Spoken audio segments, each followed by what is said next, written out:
బక్కోడా దానికి ఆ మ్యూజిక్ కావాలి అదే అది వస్తుంటే అలా చేస్తుంది తగులుతుంది కాబట్టి తగలదు దానికి అందుకే కొట్టుకుంటుంది బక్క కాల్ వేసుకుని బక్కదే కాదు అదే వీళ్ళు ఉంటారు కదా అదే ఎవరో ర్యాప్ ఏదో అంటారు వాళ్ళని ర్యాపర్స్ ఎవరో అంటారు కదా అలా బిహేవ్ చేస్తుంది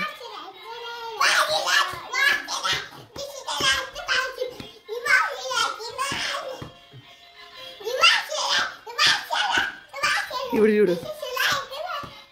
మీ అక్కకి ఏమైందా డ్యాన్స్ నీరసం వచ్చిందా